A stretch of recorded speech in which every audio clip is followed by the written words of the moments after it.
Hello. Chainsaw Man chapter 146 just dropped, and we are going to talk about it.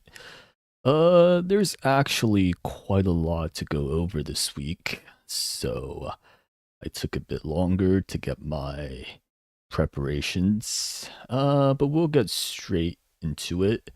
The chapter is called Chainsaw Man War because well we'll see in a bit. But anyways, to recap the chapter, we kind of jump back to we see a little bit of Asa and Yoshida from last chapter, but not a whole lot happened there that we didn't see from the end of last chapter. So we cut back to Denji, Fumiko, and Barum, and Barum starts explaining what the Justice Devil actually is, which is the Fire Devil. And I would have never guessed that because so far, none of the contractees of the Fire Devil looks anything like fire. But we'll go into that in a bit more.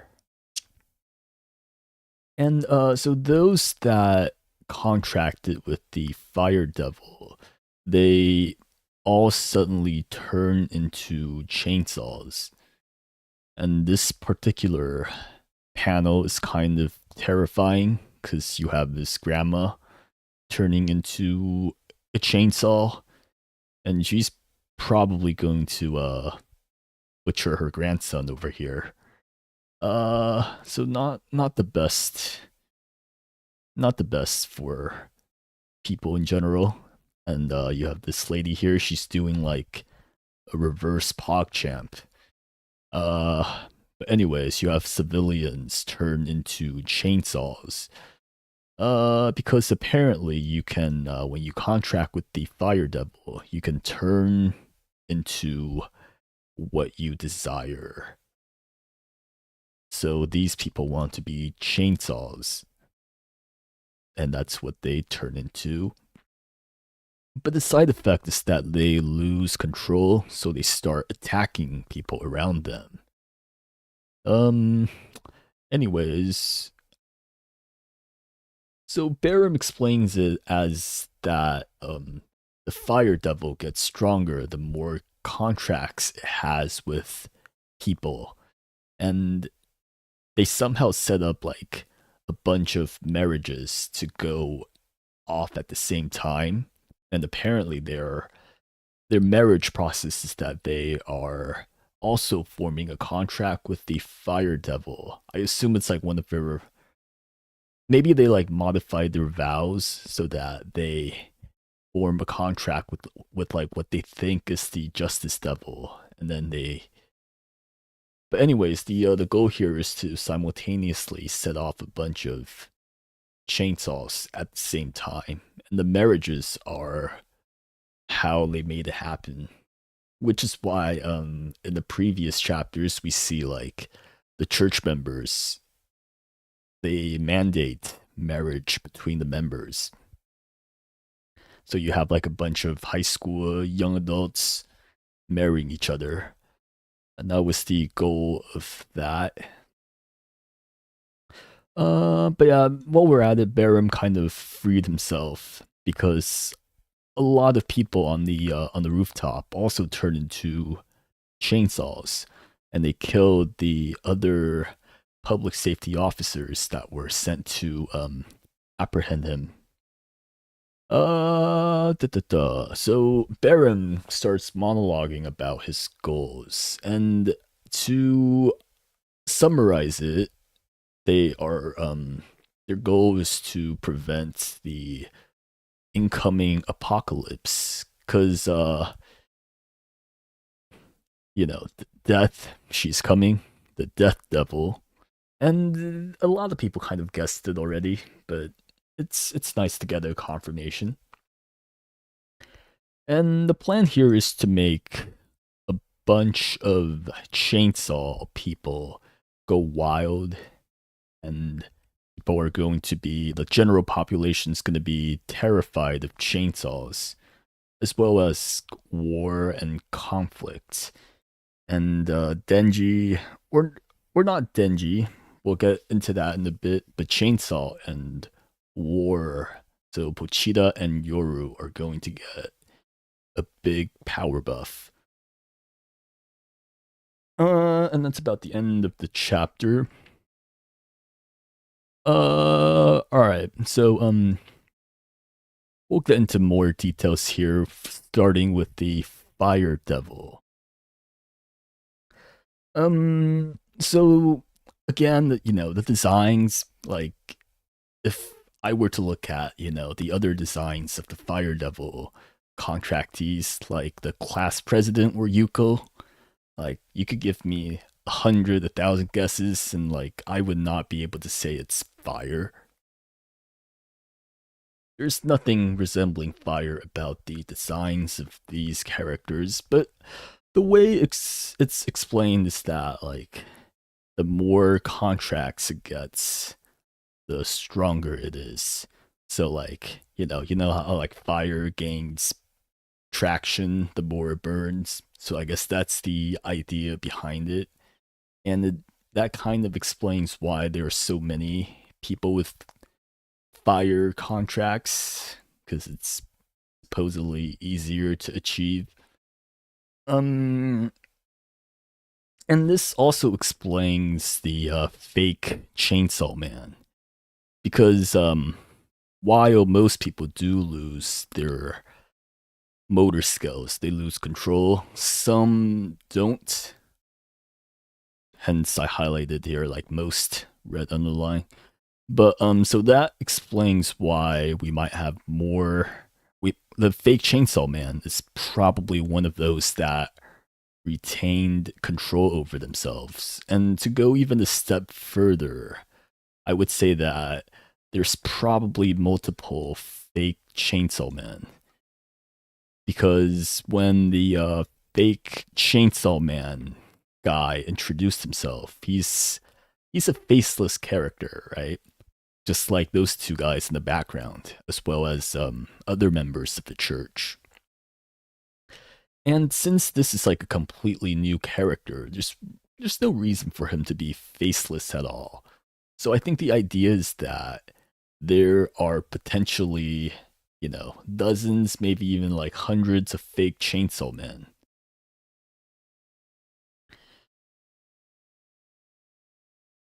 So there's maybe not particularly one chainsaw. So yeah, that's what I'm getting from this. So I think that kind of indirectly answers the mystery of fake Chainsaw Men. Men. I'm using plural because I still think there's a bunch of men. But yeah, moving on to Fami's plan and Baron's by extension.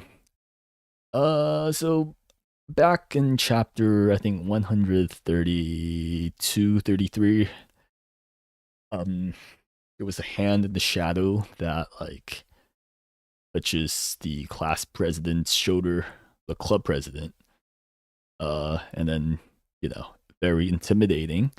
So I think it's safe to say that at this point that this is Baron, because if it's like a completely new character, there's no reason to hide it. So I would be guessing that since we knew Barum's design from part 1, that's why Fujimoto kept this part hidden. No, I spell Barum two ways. I think it's with an A. Made a whoopsie. But anyways, so to go into details on what Fami's plan was. So the first step was to increase the popularity of Chainsaw Man by just, this part she really didn't do by herself, because Denji was already pretty popular before the start of part 2. But the overall goal was to ride on Denji's momentum and then let the world know about Denji to as like make Denji as well known as he possibly can be. So this part, Fami didn't really do much, but she capitalized on this and created a cult of Chainsaw Man, the church. So this does a couple of things. This lets her do her marriage plot, as well as give them access to forming contracts with the fake Justice Devil. As well as like start violent behaviors in public, like public protests, public riots, and guns and shit. So that's step 2. And step 3 is to, like I said earlier, form contracts with the Fire Devil and do her marriage plot. I'm still a bit not entirely sure about the marriage side of things, because there's 2 issues for me. So the first is that Barum said that most of the marriages are coming from Canada and China, and they have like 3,500,000 members there just to get married. Well, not just from marriage, but like you would think a vast majority of it are coming from marriage. But it's like Chainsaw Man is a Japanese hero, right? Because Denji is like he hasn't left the country; he's only in Japan, so it's like it's hard to imagine how they spread their influence to China and Canada. Anyways, that's step 3 to form contracts and marriages. The other thing I was confused about is the how marriages actually form contracts with the Fire Devil. So, like I said earlier, they probably like modified the vows. So instead of swearing to God, you're swearing to like devils. You're swearing to like the Justice Devil, the Fire Devil. Uh, there's some ambiguity in terms of how contracts are formed, especially in this case, but I'll just take it. Step 4 is to make, riots and make people afraid of chainsaws and war and conflict and overall turmoil and all that. Ooh, my throat. So that's step 4. So the next couple of months are to amplify people's fears so that Chainsaw, I was gonna say Denji, but it's not going to exactly be Denji because Denji doesn't benefit from people's fears of Chainsaw.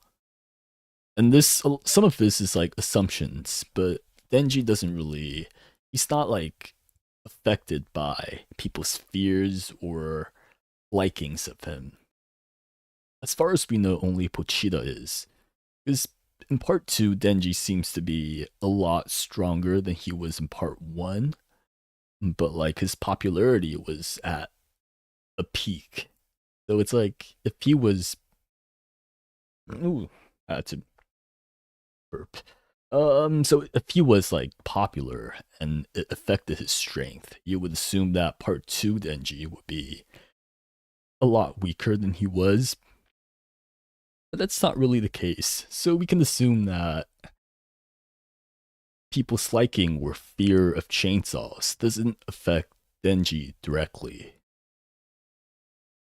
Which is why Fami and possibly Barum wants to bring Pochita back. And so it's I don't know if the same applies to Asa. So in which case, Fami and Barum's goals would be to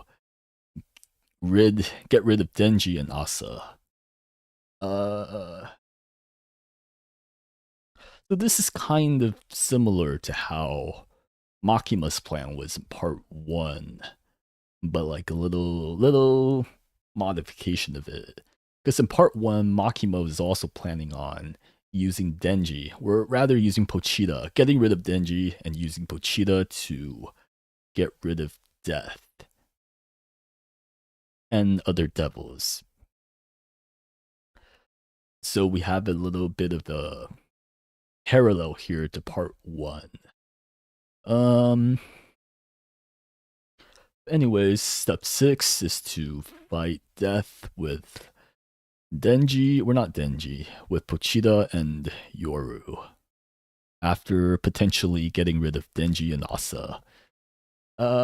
So overall, this is kind of simple plan. Sounds a bit more complicated than it really is, but in the end, it's kind of just like a variant on Makima's plan in part one.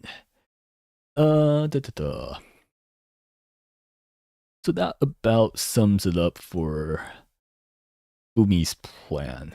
Fami. So a side question I have for this whole shenanigan is if Asa was part of the equation from the beginning. Because the War Devil wasn't really at play until it took over Asa.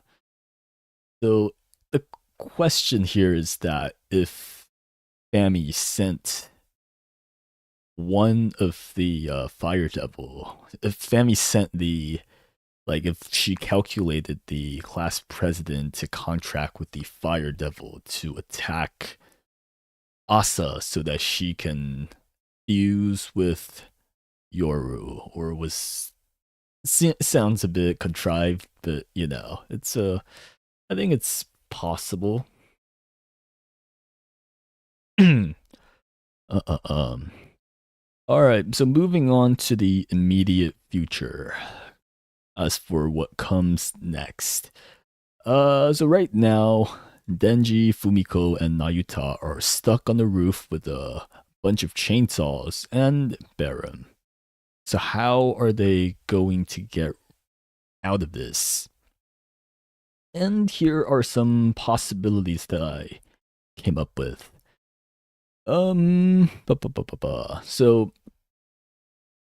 keep in mind these are some of the options. I think they're not mutually exclusive, so they could all happen.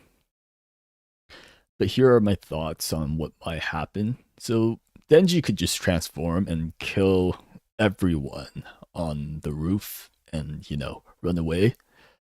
But I don't think he's going to do that yet. Because we are going to probably explore some parts of Denji dealing with people not liking chainsaws anymore. And that's where I kind of see Denji's arc going for the next, I don't know, maybe like 10, 20 chapters. Fumiko might die, because she like had a big emotional speech to Denji. And you know, in Chainsaw Man, when you in this series, when you like open up to others, you're kind of it's kind of a bit of a death flag. But I hope not, because I enjoy Fumiko a lot so far. I feel she's one of the most not exactly developed, but like one of the most open characters in part two, and that we know what she feels like explicitly. Um, I think Quan Chi might get them out of this because Quan Chi is still in the first floor while all of this is going on. Oh, my throat is killing me. But anyways, so I'm going with like Quan Chi saving the day. And then there's Yoshida and Asa's plot, because Fami is counting on Asa and Yoru getting stronger. So they're like 50% of the plan here. And so I think Yoshida is somewhat aware of this, so he took the initiative to kidnap Asa so that, he can control some of what happens here. So those are my guesses for what happens in the next chapter or two. I'm not really gonna make any guesses or predictions on like the Death Devil, because that's a bit ways ahead. So that's about it for my guesses and analysis for today. Uh, let's see. I still feel that Fami is the main villain, you say. She could be. Because, part one, it's like, I mean, Fujimoto doesn't really he has like a track record of not being explicit about who the main villain is, right? Because for like the majority of part one, you think, or you don't really think, but you're questioning if Makima is an ally or not. Only until the end is she like a full-on villain. And Fire Punch, the villain isn't really. There's not really like one single villain. So Fujimoto has a habit of, switching up who the main antagonists are. So I could see if Fami is like, you know, big villain of part two. Mm,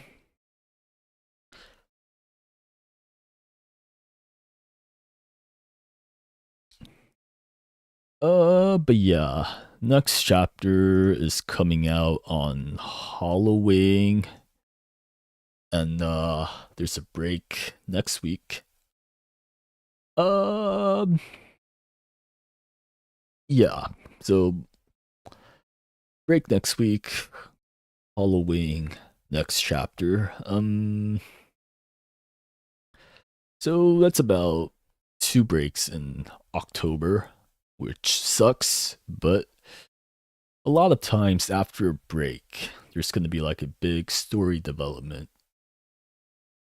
So I'm looking forward to that.